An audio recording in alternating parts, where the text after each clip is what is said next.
Innal hamdalillah nahmaduhu wa nasta'inuhu wa nastaghfiruh wa na'udzu billahi min syururi anfusina wa sayyiati a'malina. Man yahdihillahu fala mudhillalah wa man yudlil fala hadiyalah. Asyhadu an la ilaha illallah wahdahu la syarikalah wa asyhadu anna Muhammadan abduhu wa rasuluh. Ya ayyuhalladzina amanu taqullaha haqqa tuqatih wa la tamutunna illa wa antum muslimun. Ya ayyuhan nasu taqu rabbakumul ladzi khalaqakum min nafsin wahidah wa khalaqa minha zawjaha wa bassa minhuma rijalan katsiran wa nisaa'a. Wattaqullaha alladzi tasaaluna bihi wal arham innallaha kana 'alaikum raqibah. Ya ayyuhalladzina amanu taqullaha wa qulu qawlan sadida yuslih lakum a'malakum wa yaghfir lakum dhunubakum. Man yuti'illaha wa rasulahu faqad faza fawzan 'azima. Amma ba'du. Fa inna asdaqal hadis kitabullah wa khairal hadi hadi Muhammadin sallallahu alaihi wasallam. Wa syarrul umuri muhdatsatuha wa kullu muhdatsatin bid'ah wa kullu bid'atin dhalalah wa kullu dhalalatin finnar. Bapak, ibu-ibu, para santri dan santriwati Ponpes Al-Firdaus dan jamaah Masjid Al-Huda di desa atau Dusun Dermo, Desa Peranggang, Pelosok Klaten. Semoga kita semua diberikan berkahnya dan rahmat Allah Subhanahu wa taala. Kita lanjutkan kajian kita masih di tafsir. Ya. Kalau pekan lalu kita memakai kitab Al-Misbah Al-Munir fi Tahdzib Tafsir Ibnu Katsir. Adapun sekarang saya mencoba untuk membuat kitab sendiri.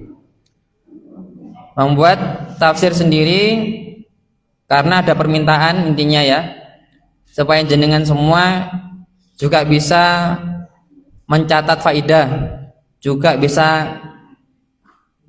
apa ya bahasanya, menerima ilmu yang mungkin lebih kuat, mendalam gitu ya, dengan mengikuti apa yang saya baca. Jadi insya Allah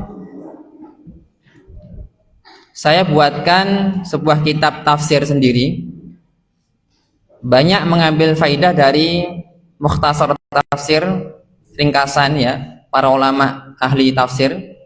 Kemudian mengambil faidah juga dari kitab Al-Misbah Al-Munir, juga tafsir At-Tabari, Ibnu Katsir, dan juga tafsirnya Ibn Abi Hatim. Ringkasannya itu hanya mencomot perkataan para ahli tafsir dan sedikit mungkin bahasa tambahan dari saya sendiri ya. Baru 2 hari alhamdulillah saya selesaikan, masih dalam 20 ayat 2 hari ya.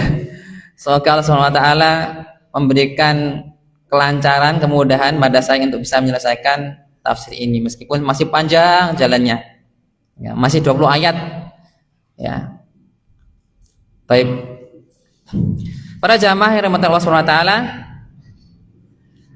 silakan dibuka halaman 1 yang pertama ya. Baik, halaman pertama karena kita kemarin sudah membahas tentang Al-Fatihah ya, yang jumlahnya 7 ayat. Kemudian kita masuk pada surat kedua yaitu Al-Baqarah. Al-Baqarah surat kedua ya. Di sini saya berkata al-ayatu min al-ayat tsaniyah ila khamisah, ayat kedua sampai kelima. Bapak, ibu-ibu dan para santri, saya sarankan juga membawa mushaf ya. Bawa mushaf ini untuk lebih tadabbur Quran, supaya ketika membawa mushaf ya kita bisa mentadabburi dengan baik ya. Kitabnya dibuka ya. Al-mu'allifu yaqul al-ayatu min as-saniyah ila al-khamisah, ayat kedua sampai kelima Jangan kalau bawa mushaf ya, dibuka mushafnya, banyak atau mushafnya ya. Tubayyinu ahwalal mu'minin, menjelaskan hal-halnya keadaan kaum mukminin alladzina yu'minuna bil ghaibi. Menjelaskan keadaan kaum mukminin yang mereka semua itu beriman kepada hal-hal yang ghaib. Ayat berapa? 2 sampai 5 ya. Ayat 2 sampai 5. Nanti Allah membagi 3 keadaan di awal Al-Qur'annya, yaitu 3 keadaan. Yang pertama keadaan kaum mukminin, ayat ke-2 sampai ke-5 ya, kalau membaca mushaf ya. Kemudian ayat ke-6 sampai ke-7 itu orang-orang kafir. Berikutnya ke-8 sampai 20 itu menjelaskan ya, yang paling panjang ayat ke-8 sampai ke-20, 13 ayat menjelaskan halnya orang munafik. Ini menunjukkan Allah itu ingin memberitahuan kita bahwa orang munafik itu berbahaya. Orang munafik itu berbahaya karena dia menyembunyikan keburukan, seakan-akan dia itu orang Islam. Menyembunyikan apa? Keburukan yang sangat berbahaya sekali bagi kaum muslimin, terutama orang-orang munafik. 13 ayat nanti kita akan baca bersama. Taib. Suratul Baqarah Madaniyah. Surat Al-Baqarah surat kedua itu turun di Madinah. Qultu, aku berkata, qala Suyuti, berkata Imam Suyuti, Jalaluddin Suyuti, Madaniyatun wa ayatuha situn wa samanuna wa mi'atani. Ayatnya 286 ya. Al-Baqarah itu jumlah ayatnya 286 ya. Kemudian illa ayata al-hadiyah wa samanin wa mi'ata ini, kecuali ayat ke-281. Ayat 281 ini fanazat fi hajjatil wada, turunnya pada saat Rasulullah berhaji wada ya, haji wada tahun 10 Hijriah. Jadi turunnya di Mekah, tetapi fasenya periodenya di mana? Madinah. Adapun turunnya di Makkah. 13 tahun Rasulullah SAW di Makkah, 10 tahun di Madinah. Ngoten nggih. Baik. Berikutnya qala Ibnu Jurayj an Atha an Ibnu Abbasin radhiyallahu anhuma, nazalat bil Madinah suratul Baqarah. Telah turun di Madinah seluruhnya ya surat Baqarah ini, kata Ibnu Abbas. Qala Ibnu Jurayj ya, tadi mengatakan dari Ibnu Abbas bahwasanya surat Al-Baqarah turun di Madinah semuanya, kecuali tadi ya ayat 281 yaitu turun ketika di Makkah ya, ketika haji wada, tetapi menisbatkan kepada jazakallahu khairan, kepada fase Madinah ya Pak ya. Sekarang kita masuk ke tafsirnya. Saya ambil dari kitab Al-Mukhtasar fi Tafsir, tulisannya ulama ahli tafsir. Ya, kitabnya kalau jenengan tahu Mushaf Madinah itu yang ada tafsirnya itu, ya, itu adalah kitab Al-Mukhtasar fi Tafsir, begitu pula ada Al-Muyassar. Yang biasa jenengan pakai itu ya, itu Al-Mukhtasar fi Tafsir, tulisannya para ulama ahli tafsir. Kemudian satunya Al-Muyassar, sama ditulis oleh para ulama ahli tafsir. Dan ini sangat ringkas sekali. Summiyat suratul Baqarah bihadzal ism liwurudi qissati Baqarah Bani Israil fiha. Dinamakan Al-Baqarah karena ada kisah Al-Baqarah, sapinya Bani Israil. Ya, nanti kita akan ceritakan ayat ke-67.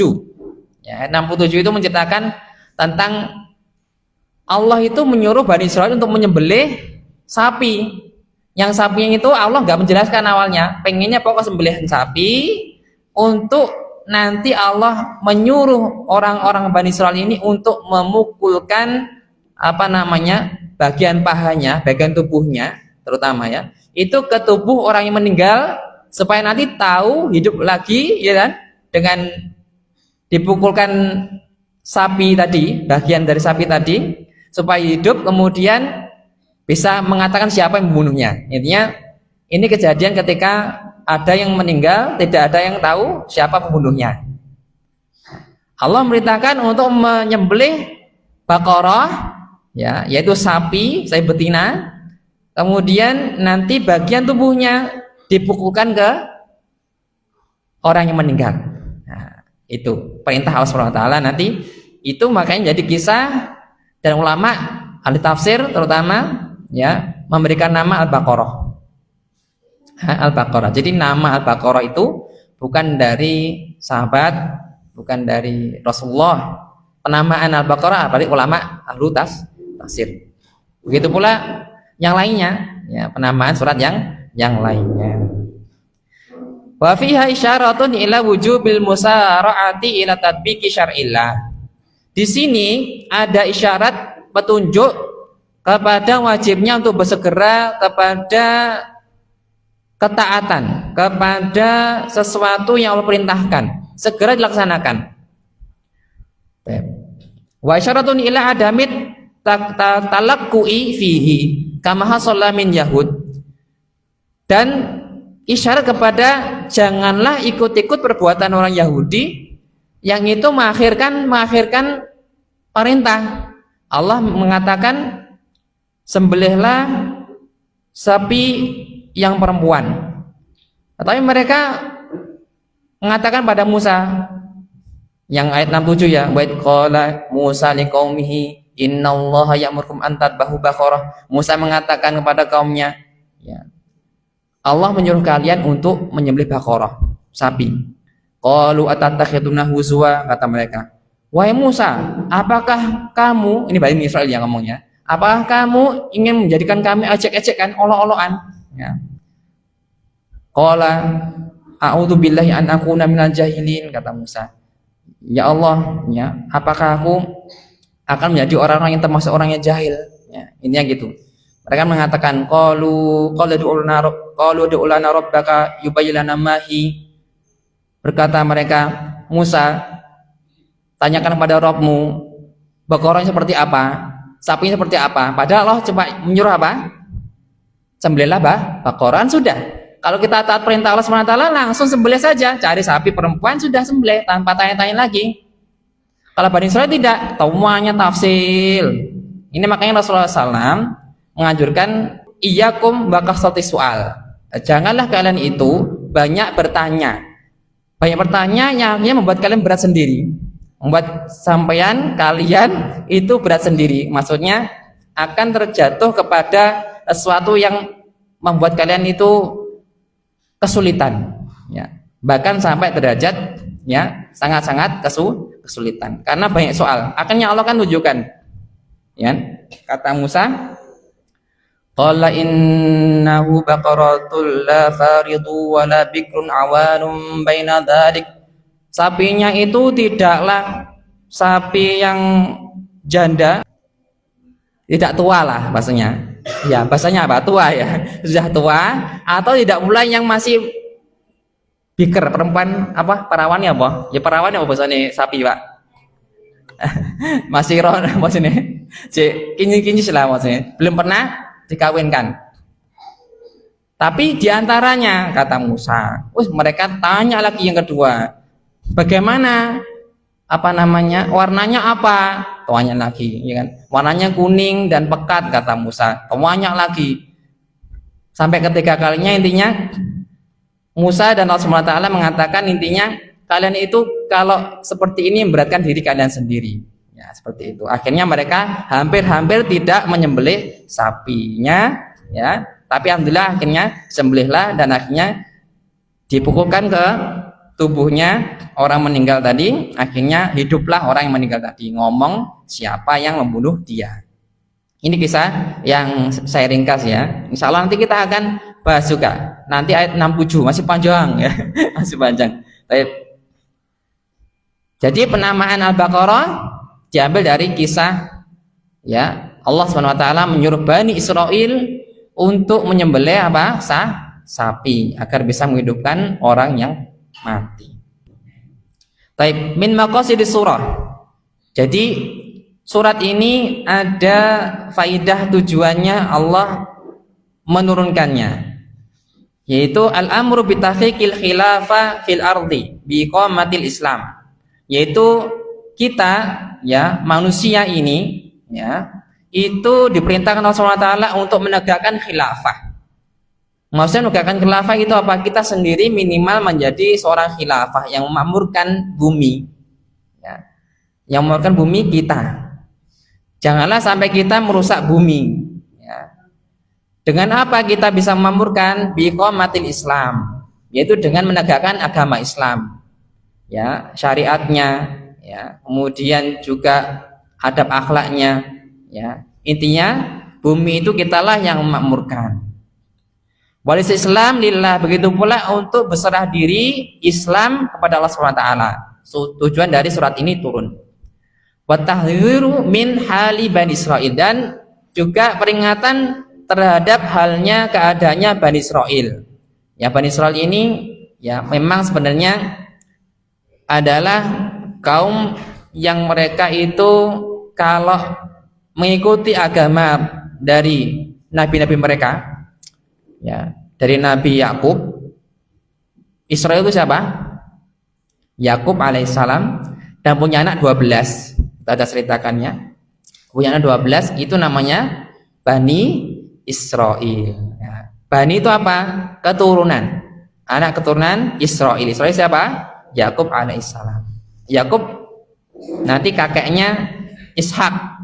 Ishak anak dari Nabi Ibrahim alaihissalam dengan ibunda Sarah ya. Kalau Ismail dari ibunda Hajar alaihissalam. Baik. Jadi Bani Israil ya itu mereka asalnya adalah dari Palestina. Palestina sudah kita jelaskan kemarin, dari Palestina. Ayahnya Ibrahim ya itu namanya Tarih, atau dalam riwayat lain Azar ya, Azar atau Tarih ya, dua-duanya juga sahih insyaallah. Itu di Babylon ya, Babylon Mesopotamia, daerah di Sungai Efrat, dekatnya Sungai Efrat, pinggiran Irak sana. Kemudian berpindah, Nabi Ibrahim pindah ke Haran. Haran ini dekat Syam ya. Kemudian berdakwah di Palestina. Maka Palestina ini menjadi wilayah tempatnya para nabi, keturunan dari Nabi Ibrahim alaihissalam. Jadi nabi-nabi dari Bani Israil itu mereka berdakwah di mana? Di Palestina. Dan Nabi sebelum Nabi SAW, Muhammad SAW itu berdakwah kepada kaumnya, bukan kepada seluruh umat di semesta alam ini, di dunia enggak, tetapi khusus pada kaumnya. Nabi Soleh kepada Samud misalnya, kaum Ad itu Hud, Ashabul Aikah itu Syuaib. Nah, jadi Nabi itu diutus sebelum Nabi Muhammad kepada kaumnya saja, kecuali Nabi Muhammad SAW kepada seluruh umatnya, itu bukan umat khusus saja ya. Kalau Nabi Isa kepada Bani Israil juga, karena Nabi Musa adalah keturunan dari Yakub alaihissalam. Nah, jadi seluruh nabi-nabi selain Nabi Muhammad itu berdakwah kepada kaumnya saja. Baik, ayat pertama Allah berfirman, Alif Lam Mim. Alif Lam Mim. Hadi minal hurufil lati uftutihat biha ba'du suwaril Quran. Kita tahu Alif Lam Mim ini dipakai di beberapa surat ya. Jadi tidak hanya di Al-Baqarah saja ya. Dan ini dinamakan huruf muqatta'ah. Muqatta'ah itu ya kita bacanya alif, lam, mim, nun, ain, shad, kaf, ha, ya, ain, shad, seperti itu. Kita baca seperti itu aja, namanya muqatta'ah. Dan ulama mengatakan tidak ada satupun manusia yang tahu artinya kecuali Allah SWT. Ini yang termasuk tafsir yang mana hanya Allah SWT yang tahu. Kita kemarin bagi tafsir itu ada 4 ya.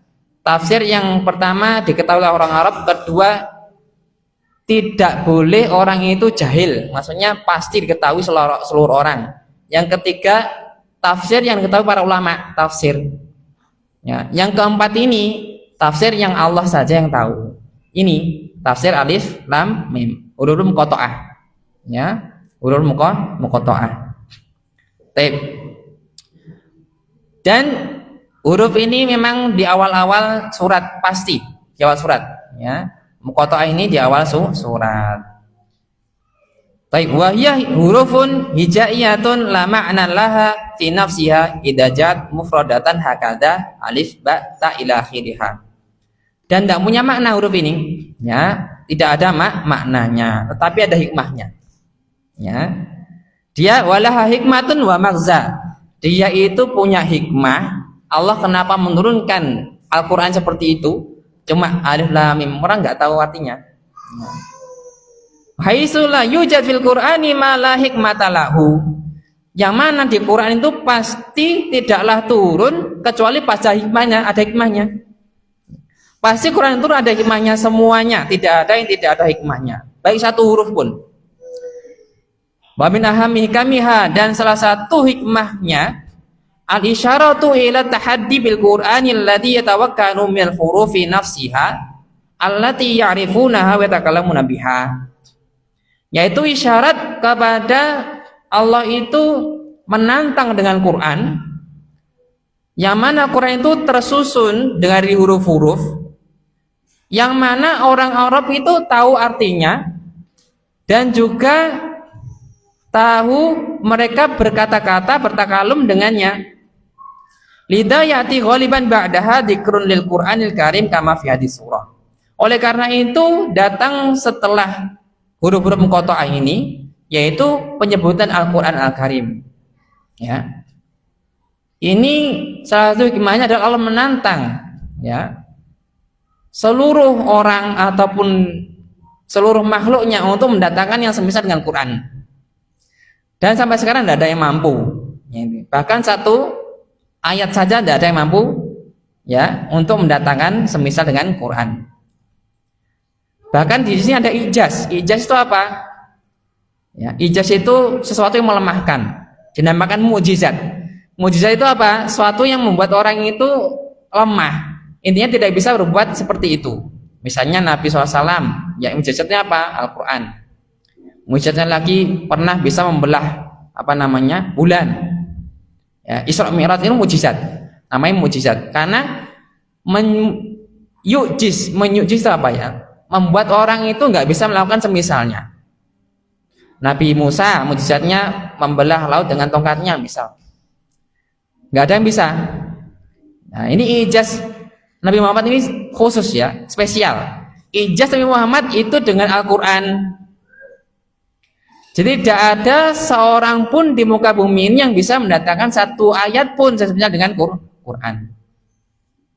Dulu pernah dikisahkan ada orang yang ingin membuat Al-Quran. Jadi dia terinspirasi dengan Al-Fil itu ya. Surat Al-Fil itu loh ya. Gimana bunyinya alam taro kafala rabbuka bi ashabil fil itu. Ya. Itu membuat hampir yang sama. Saya lupa ya, tapi itu lucu, Pak. Dia membuat sesuatu seperti syair-syair itu ya, ada sajaknya, qafiyahnya, surat yang hampir sama dengan fil. Dan itu lucu. Saya lupa, ada di kitab silsilah dulu ya. Saya sudah belajar tapi lupa bunyinya. Ya. Ada yang bisa membuat surat semisalnya tapi lucu. Tidak, wis pokok nggak mujizat sama sekali, nggak bisa kita ambil sebagai penantang Quran intinya. Baik, intinya Allah ingin menantang ya seluruh orang, seluruh manusia bahkan jin untuk mendatangkan yang semisal dengan Al-Quran. Ternyata tidak ada yang mampu. Hadal Quran mu'allafun min hadil huruf. Quran ini datang seperti ini dengan huruf alif lam mim kaf ha ya ain shad. Ya, seperti itu. Ya. Hamim. Nah, banyak huruf seperti itu. Walaisati'unal ityana bimislihi, dan seluruh manusia baik jin dan manusia itu tidak bisa mendatangkan semisal dengan itu. Taib. Ayat kedua, "Dzalikal kitabu la raiba fihi hudal lil muttaqin." Itulah kitab, yaitu Al-Qur'an. La raiba fihi, yang di dalam tidak ada sedikit pun keraguan. La syakka fihi. La raiba fihi ay la syakka fihi. Hudal lil muttaqin, sebagai petunjuk bagi orang-orang yang bertakwa. Tafsir mukhtasar, tafsirnya ya. Dalikal Qur'anul azim la syakka fi, Quran al-azim yang agung tidak ada keraguan sedikit pun di dalamnya. La min jihati tanzili, tidak pada sisi penurunannya. Wala min haitsul lafdhihi wa ma'na, dan tidak pula dalam sisi lafaz dan maknanya. Wa huwa kalamullah, Quran adalah kalamullah. Akidah kita apa? Quran kalamullah, harfuhu, sautuhu, ma'nahu min Allah Subhanahu wa taala. Hurufnya, maknanya, lafadznya, suaranya, ya intinya semuanya adalah kalamullah. Tidak terpisah dengan Allah Subhanahu wa taala. Ini sifatnya Allah Subhanahu wa taala. Ya. Sifatnya Allah Subhanahu wa taala. Adapun yang tertulis itu apa namanya? Mushaf Al-Qur'an yang tertulis. Nah, tapi Al-Quran apa? Al-Kalamullah al-munazzal ila Rasulullah SAW munajjaman khilala salasin wa ishrina sanah.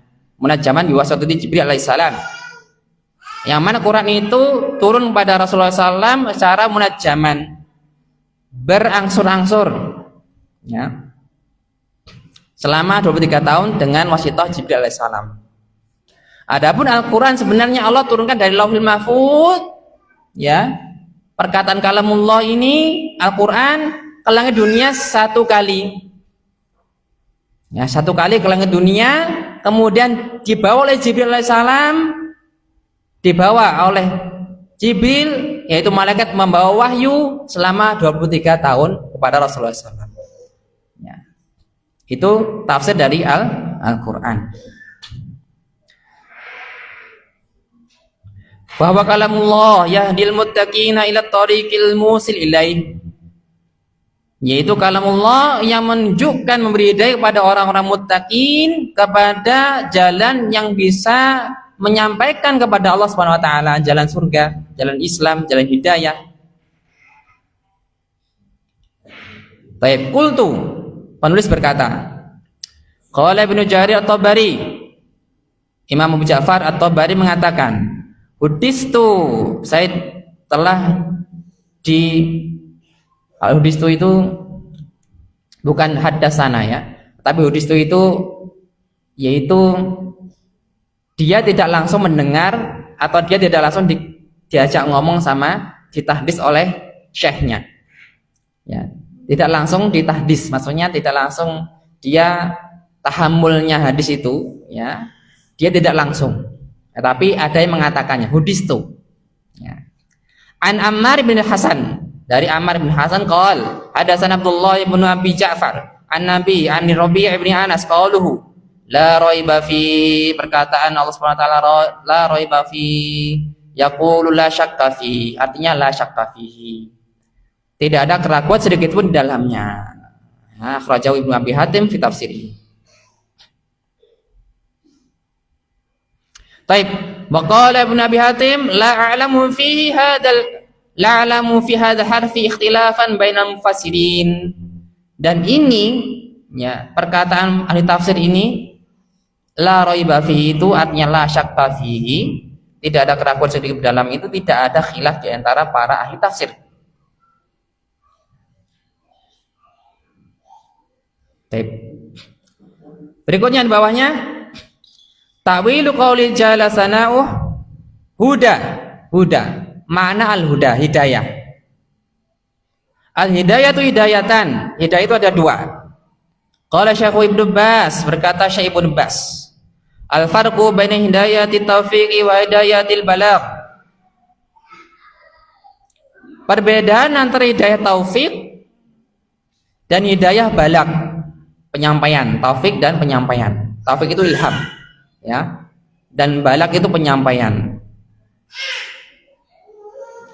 Al-anbiya war rusul wal malaikatu wal ulama wal akhyar la yamlikuna syai'an min hidayatin nas. Para nabi, para rasul, para malaikat, ulama dan para orang soleh tidak memiliki sedikit pun hidayah manusia. Maksudnya hidayah taufik. Kalau ulama lainnya mengatakan hidayah taufik wal ilham. Ya, saya bisa menjelaskan hidayah itu ada dua. Hidayahnya khusus untuk Allah SWT yaitu hidayah taufik dan ilham. Kalau hidayah yang bisa kita beri, Rasul juga bisa memberinya, ulama bisa memberinya, itu hidayah yaitu irsyad wa bayan. Irsyad wa bayan. Ya. Ini yang khusus pada Allah SWT yaitu hidayatun nas. Sebagaimana perkataan Allah SWT, innaka la tahdi man ahbabta walakinna Allah yahdi man yasha. Semuanya engkau wahai Rasul tidak bisa memberikan hidayah kepada orang yang engkau sayangi, engkau cintai. Innallaha yahdi man yasha. Semuanya Allah memberikan hidayah kepada orang yang kehendakinya. Nah, itu. Al hidayatu biyadillahi la yamlikuha nabiyyun wala malik wala alim wala abid wala ghairuhum. Hidayah ini milik Allah SWT, tidak dimiliki oleh nabi, raja ataupun seorang yang alim, ulama, tidak. Fal hidayatu biyadillahi walladzi yahdi man yasha. Hidayah itu milik Allah SWT. Allah memberikan hidayah ini kepada orang yang dikehendakinya. Yakni hidayah taufiqi war ridha bil haqqi wa qabulihi. Yaitu hidayah taufik dan ridha dengan kebenaran dan menerima kebenaran itu milik Allah SWT. Hadhihi biyadillah, ini semua di tangan Allah Jalla ala. Wahyal muradah biqauli innaka la tahdi man ahbabta walakinnallaha yahdi man yasha. Suratul Qasas 56. Wahyal muradah biqauli subhanahu wa ta'ala laisa 'alaika hudahum. Tidaklah kamu itu terbebani ya kepada untuk memberi hidayah kepada mereka wahai Rasul. Walakinnallaha yahdi man yasha, akan tapi Allah memberikan hidayah kepada orang yang kehendakinya. Al-Baqarah 272. Yakni hidayatul taufik, hidayah taufik. Yaitu hidayatul qadfin nuri fil qalbi, hidayah berupa pemberian cahaya hidayah Islam ke dalam dadanya seorang hamba. Hidayatul ridha bil haq, begitu pula hidayah untuk ridha dengan kebenaran. Kita lihat kan banyak orang sudah tahu kebenaran tapi itu menyalahinya, enggak suka. Saya ada loh orang itu sudah dapat hidayah Pak, hidayah sunnah, ngaji intinya. Tapi kemudian dia itu punya masalah rumah tangga. Ceritanya ini ya, punya masalah rumah tangga. Seorang wanita kemudian menyalahkan di rumah tangganya itu, ya menyalahkan suami, menyalahkan orang-orang. Ininya tidak bisa menerima ya. Salah satunya bilang begini ya, ngaji karo gak ngaji padha ae. Wong ngaji ya seneng ngrasani, wong ngaji ya seneng fitnah, wong ngaji seneng dolimi orang, wong ngaji seneng ngapusi uang. Oke, kita jawab apa? Dia akhirnya tidak percaya kepada ngaji sunnah lagi, tidak percaya kepada kebenaran yang ada dalamnya, hadis sahih, Al-Quran, mutawatir. Dia kalahkan dengan perasaan pribadinya, hawa nafsunya, ataupun syubhat yang masuk pada dirinya. Wes ngaji kok apa enggak ini? Meskipun dia terdolimi katakanlah ya, dengan suaminya yang mungkin kurang bagus, tapi suaminya udah ngaji ya, bahkan pengajar, tahu ilmu ya. Akhirnya singkat cerita bercerai ya. Qadarullah sekarang sudah nggak ngaji lagi perempuannya. Dia menganggapnya apa? Hidayah bukan nih apa? Bahwasanya ya dia menisbatkan sesuatu yang kebenaran ini kepada orang-orangnya. Bisa dipahami mboten? Orang sudah ngaji kok cek ngapusi, kok cek senengane adu domba, seneng fitnah, senengane ya ngelek-ngelek wong, senengane mendolimi orang katakanlah. Dia nisbatkan kepada siapa? Pelaku, bukan kebenaran itu. Paham bukan? Kebenaran itu memang benar, ngaji itu benar, ngaji sunnah itu benar, ngaji Quran dan sunnah benar, ala fahmi salafus saleh benar. Tapi dia melihat orang-orang dalamnya belum benar. Apakah ini sudah adil? Adil bukan?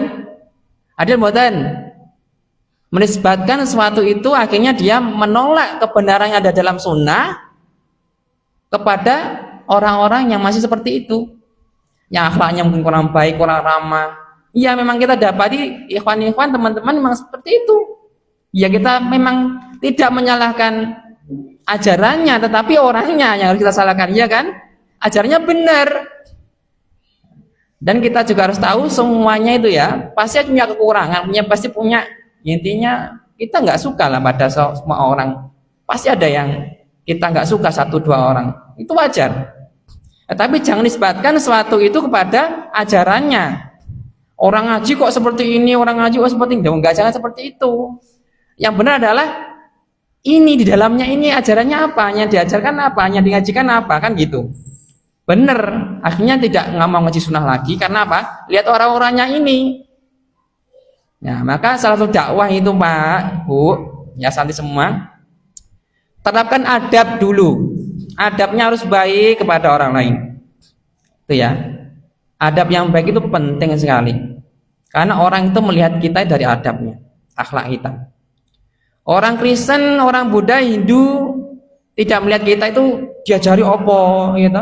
Sholat terus, padang 5 waktu, poso, kan enggak. Mereka taunya ya akhlak kita itu sehari-hari. Dakwah kita ya itu. Ya, sering ngasih hadiah, sering nyapa duluan, murah senyum, kan gitu. Ya. Maka adab akhlak itu diutamakan di masyarakat. Allah alam bisawab, kita istirahat dulu. Alhamdulillah wassalatu wassalamu ala Rasulillah wa ala alihi washabbihi wa la haula wa la quwwata illa billah. Allahumma anfa'na bima 'allamtana wa 'allimna ma yanfa'una wa zidna ilma warzuqna fahma. Allahumma faqihna fid din wa 'allimna ta'wil. Allahumma amin. Baik. Al-hidayah yang Allah saja yang mampu tadinya. Amma hidayatul balagh, hidayah untuk penyampaian wal bayan faqad ja'alahu Allahu biyadir rasul, yaitu Allah menjadikannya di tangannya para rasul. Huwa yahdi, Rasulullah yang memberikan hidayah ini. Jadi berupa syariatnya, sunnahnya, ya, menjelaskan Al-Quran, tafsirnya, hukum-hukumnya. War rusul yahduna bil balagi wal bayan, mereka memberikan hidayah dengan balag, bal bayan. Qala ta'ala wa amma samud fahadainahum, dan adapun kaum Samud kamilah yang memberikan hidayah pada mereka, yakni ballagnahum wa dallalnahum walakin istamarru ala kufrim wa dhalalihim. Kami memberikan hidayah mereka dengan irsyad dan bayan. Kami beri petunjuk, tapi mereka terus-terusan di atas kekufuran dan kesesatannya, kata Allah. Wa qala fi haqqi Nabi sallallahu alaihi wasallam, dan berkata di haknya Nabi sallallahu alaihi wasallam, wa innaka latahdi ila siratim mustaqim. Asy-Syura 52. Sungguhnya kau Muhammad sungguh akan memberikan hidayah kepada sirat mustaqim. Kemarin kita tafsirkan apa sirat mustaqim? Masih ingat mas-mas, santri-santri? Sirat mustaqim apa? Islam. Kemudian sirat mustaqim apa? Yaitu jalannya para nabi, jalannya para orang-orang siddiq, orang syuhada, wassolihin, wa hasuna ulaika rafiqa. An-Nisa 69. Ya. Oke.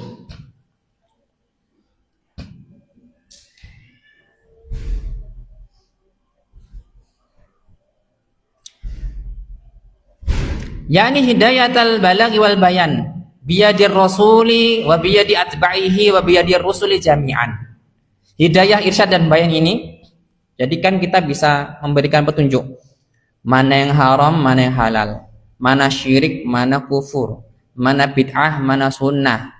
Ya, mana yang wajib, mana yang sunnah, yang makruh, yang mubah, yang mustahab, yang haram. Kan kita jelaskan, ini Qur'annya, ini sunnahnya, ini ijma'nya, ini qiyasnya. Kita semuanya bisa menjelaskan. Seperti ini, ya, itu adalah hidayah apa? Irsyad dan bayan. Tapi untuk menerima hidayah kebenaran ini di tangan siapa? Allah Subhanahu wa taala. Bisa pahami nggih? Hidayah ini beda? Ngaten nggih? Baik. Ini dari syarh kitab tauhid ya Ibnu Bas ya. Imam Ibnu Bas mensyarah kitab tauhid. Makna takwa berikutnya di bawahnya. Makna ketakwaan.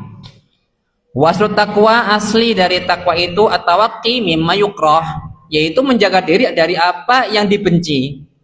Li'anna aslaha qawa minal wiqayah, karena asli dari takwa itu dari qawa. Qawa itu adalah wiqayah, menjaga, penjagaan diri. Wa qad qil inna Umar bin Khattab radhiyallahu anhu sa'ala Abi Ubay bin Ka'ab anit taqwa. Dikatakan Umar bin Khattab bertanya kepada Ubay bin Ka'ab radhiyallahu anhu anit taqwa, tentang takwa itu apa? Faqala lah amma salakta tariqan dha syauqin. Kata Ubay, wahai Umar bin Khattab, pernahkah kamu berjalan di tempat yang banyak durinya? Kata Ubay, wahai Umar bin Khattab, pernahkah kamu berjalan di jalan yang banyak durinya? Ini pakai logika ya. Bagaimana takwa itu? Qal, Umar berkata, bala, iya, pernah. Qal, berkata Ubay, fama amilta, apa yang kamu lakukan? Qala, syamartu wajtahadtu, aku berhati-hati. Berhati-hati agar gak kena duri nih. Aku jalan hati-hati.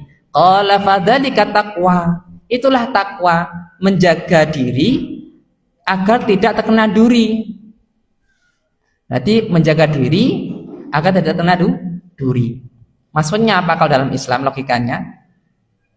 Yaitu at-taqwa, yaitu at-ta'atu fi awamirillah subhanahu wa ta'ala wajtinabu manaha anhu wa rasuluhu.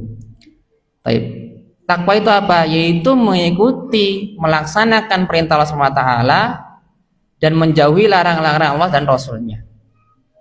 Itu mudah ya takwa itu, yaitu taat pada Allah Subhanahu wa taala, taat pada perintahnya dan menjauhi larangannya. Dengan menjaga diri dari apa? Keharaman Allah Subhanahu wa taala. Nah, seperti itu. Ini logika dari Ubay bin Ka'ab. Wahai Ubay bin Khattab, pernahkah kamu berjalan di tempat yang banyak durinya? Apa yang kamu lakukan? Ya, aku berhati-hati. Aku mencari jalan yang enggak ada durinya. Maksudnya sangat berhati-hati. Ijtihad supaya tidak terkena duri. Itulah takwa, menjaga diri dari tidak terkena duri. Maksudnya menjaga diri agar tidak kena azabnya Allah Subhanahu wa taala, menjaga diri agar tidak masuk ke nerakanya Allah Subhanahu wa taala dan sehingga dimasukkan ke surganya Allah Subhanahu wa taala. Semoga kita semua termasuk di dalamnya. Allahumma amin. Baik. Hudal lil muttaqin, petunjuk bagi orang-orang bertakwa. Man ja'alu bainahum wa baina adabillahi wiqayatan bi fi'lil awamiri wa tarkin nawahi. Yang orang bertakwa itu adalah orang-orang yang menjadikan di antara diri mereka dan di antara azab Allah Subhanahu wa taala itu sebuah wiqayah, sebuah tameng, penjaga diri. Ya, kalau diberikan seorang tentara Pak ya, nggawa tameng pakai apa ini? Suplok apa jenenge, helm yang anti peluru, baju anti peluru, itulah takwa, menjaga diri biar nggak kena serangan musuh. Ya, maksudnya ini man ja'alu bainahu wa baina adabillahi wiqayatan bi fi'lil awamir wa tarkil nawahi, yaitu orang-orang yang menjadikan di antara adab Allah dan diri mereka itu sebuah tameng, penjagaan diri dengan melakukan amal-amal, yaitu perintah Allah SWT dan menjauhi larangan-larangan Allah SWT. Takwa. Orang-orang bertakwa adalah orang-orang yang melakukan itu semua. Berikutnya, alladzina yu'minuna bil ghaibi wa yuqimuna sholata wa mimma razaqnahum yunfiqun. Baik, ayat ketiga. Alladzina yu'minuna bil ghaibi, yaitu orang-orang yang bertakwa tadi, ya, adalah orang-orang yang beriman kepada hal-hal yang ghaib. Wa yuqimuna shalah, dan orang-orang mereka yang menegakkan salat. Yang ketiga, wa mimma razaqnahum yunfiqun, dan dari apa yang kami rezekikan kepada mereka, mereka itu menginfakkannya. Ya. Baik, dulu sebelum turun ayat ini dikisahkan sedekah infak itu wajib, Pak. Wajib. Ya. Bahkan dulu ketika para sahabat ingin meminta nasihat pada Rasulullah SAW, mencari fatwa gitu, itu harus membayar dulu. Harus membayar dulu sebelum turunnya ayat ini. Ya. Baik. Ayat keempat, wa walladzina yu'minuna bima unzila ilaika wa ma unzila min qablik wa bil akhirati hum yuqinun. Dan orang-orang yang bertakwa tadi adalah orang-orang yang mereka beriman kepada apa yang diturunkan kepadamu wahai Muhammad berupa Quran dan sunnah, karena Rasulullah diberikan dua wahyu, Quran dan sunnah. Wa ma unzila min qablik, begitu pula kepada wahyu yang telah turun sebelum kamu yang dibawa oleh para nabi dan rasul. Wabil akhirati hum yuqinun, dan kepada akhirat mereka semuanya itu orang-orang yang yakin, yang beriman. Ya. Allah menjelaskan ada 6 keimanan orang yang bertakwa. Yang pertama, mereka beriman dengan yang ghaib. Mereka mendirikan sholat, mereka menginfakkan hartanya, mereka beriman kepada apa yang datang kepada Rasul berupa Quran, wahyu, dan sunnah. Mereka juga orang-orang yang percaya mengimani terhadap apa yang dibawa oleh Rasul sebelum Rasulullah SAW dari wahyunya. Dan yang keenam, wabil akhirati hum yuqinun, dan dengan akhirat mereka beriman. Yuqin dari aikona yuqinu, itu meyakini, iman. Dan kita sebagai umat Islam jenengan paham bahwa iman jenengan itu kebanyakan terhadap hal ghaib apa hal yang nampak, Pak, Bu, santri sekalian? Napa? Ghaib semua toh? Iman kepada Rasul, kepada Allah, ghaib, pada malaikat, ghaib juga. Yang nampak ini Quran aja lah, Quran nampak ya, Quran nampak. Ya, kepada hari akhir, takdir baik dan buruk, yaumul hisab, yaumul jaza, surga, neraka, azab, nikmat, siksa kubur, nikmat kubur, semuanya apa? Ghaib semua, tidak kita nampak tuh.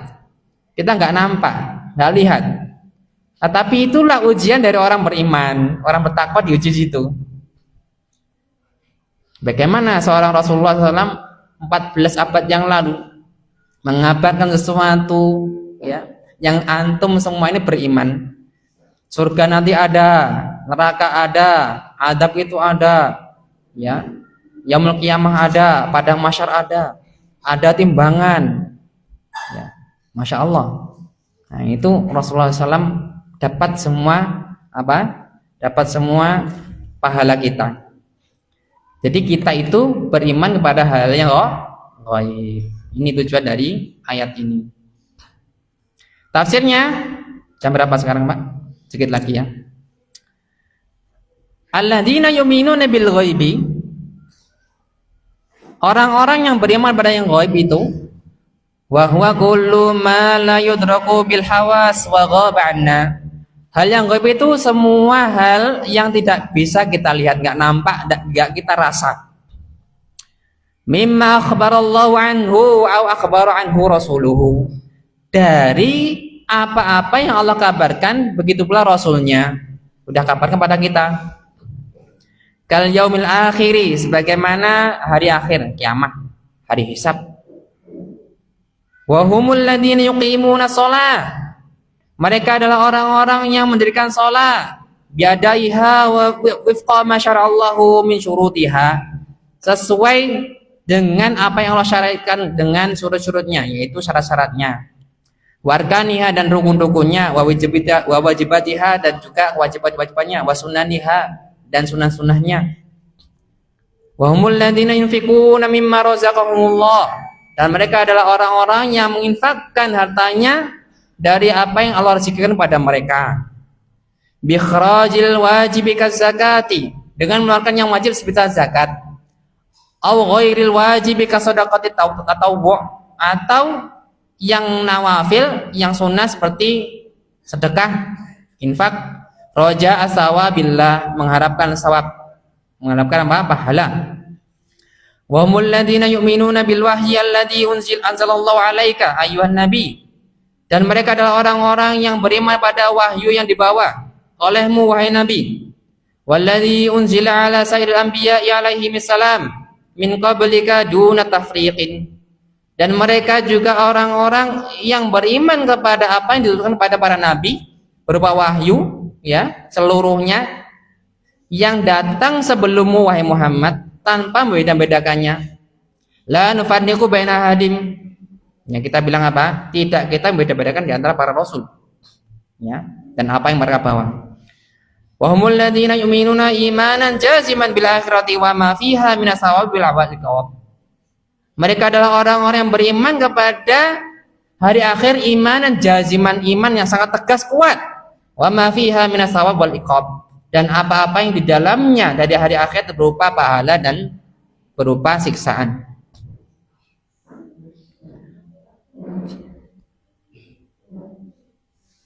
Terakhir dihabiskan Pak ya, di apa namanya, di kan itu sampai halaman terakhir toh? Iya, halaman terakhir enggak? Saya bacakan. Qultu, saya berkata, penulis berkata, makna iman, makna iman apa? Lughatan huwa tasdiq, secara bahasa itu tasdik, pembenaran. Wa min ahsani ta'rifil iman, dan salah satu dari ta'rif iman yang paling bagus, min ma'anil imani lughatan at-tasdiq wa tasdiqu yakunu bil qalbi wal lisan wal jawarih. Baik. Ini ya, iman itu pembenaran yang ada di dalam hati, dalam lisan kita, dan amal perbuatan kita. Jangan salah ya.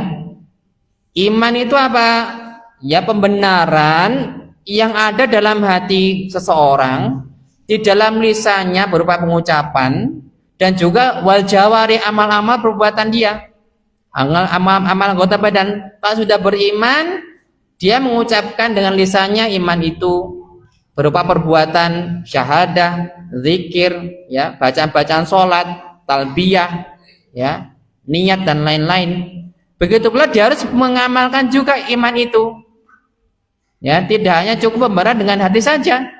Tidak boleh seperti itu ya. Nggak cukup dengan hati saja. Dan tidak cukup dengan lisan, nggak cukup. Misalnya orang mengatakan asyhadu an la ilaha illallah wa anna muhammadan rasulullah, saya bersaksi Allah Subhanahu wa taala adalah Tuhan yang berhak disembah, kemudian Rasulullah sebagai hamba dan rasulnya. Nggak cukup itu, tapi harus beramal. Harus beramal.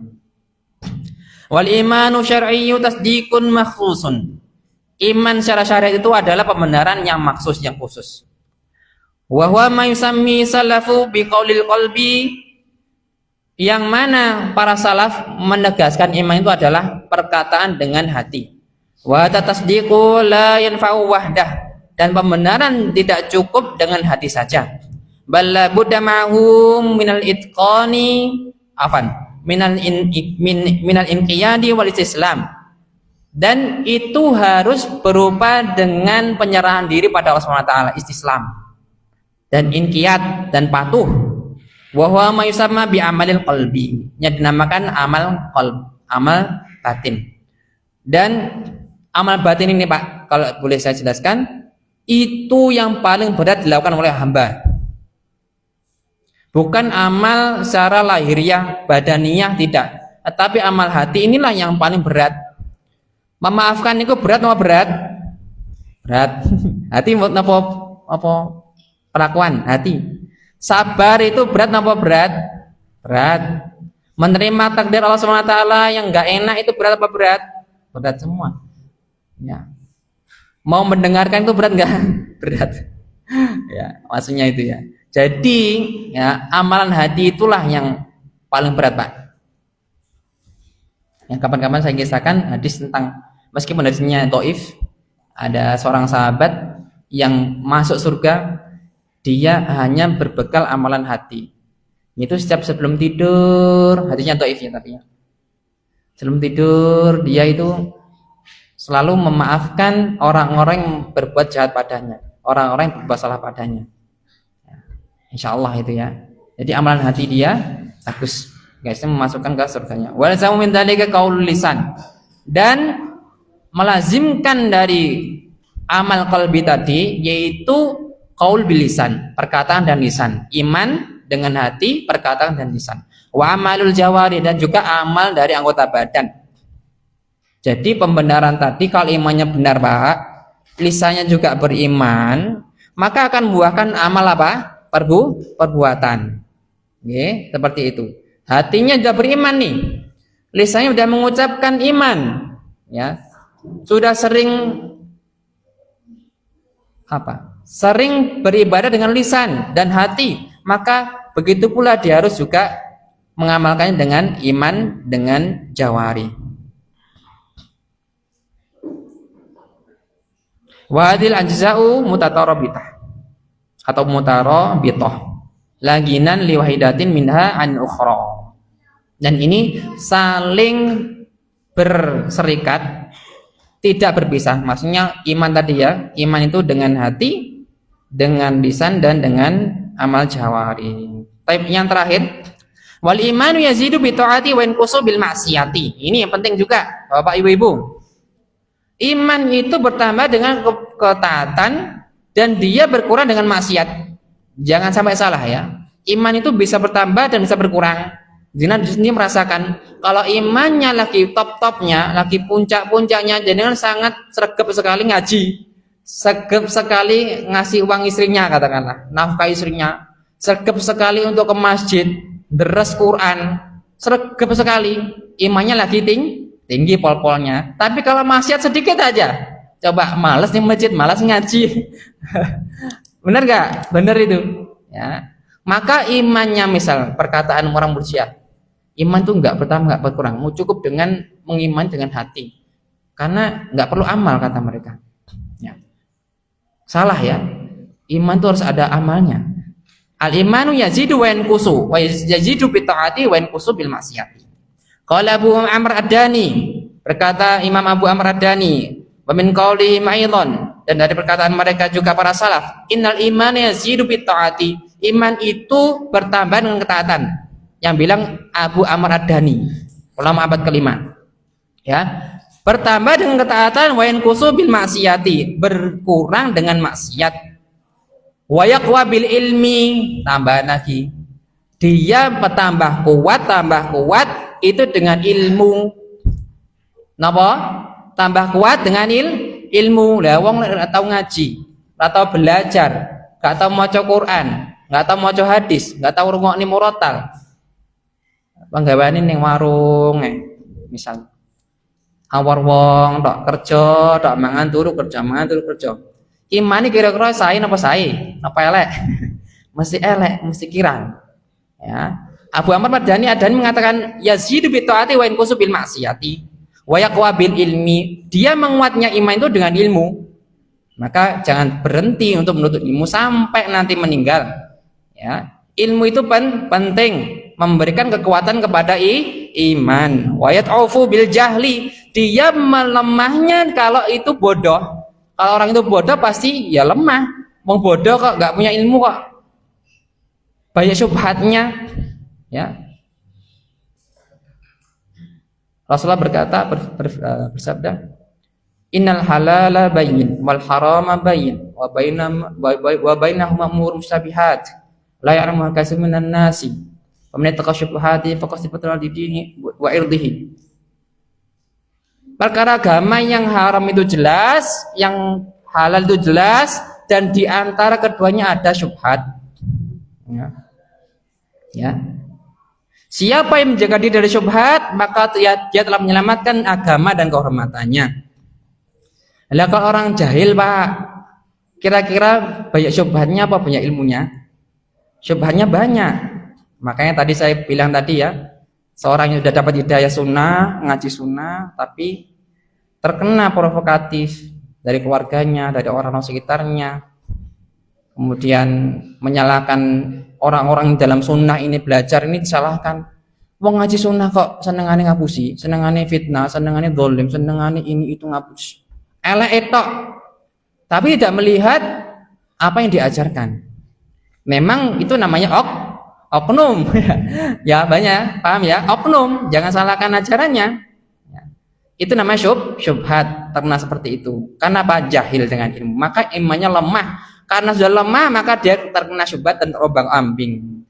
Wa yakhruju bil kufri. Dan iman itu keluar dengan kekufuran. Waliyadzubillah. Semoga Allah SWT menjaga kita untuk terus beriman dan menjaga kita dari kekufuran. Allahumma amin. Kita akhiri, semoga bermanfaat. Subhanakallahumma wa bihamdika, asyhadu an la ilaha illa anta, astaghfiruka wa atubu ilaika. Wassalamualaikum warahmatullahi wabarakatuh.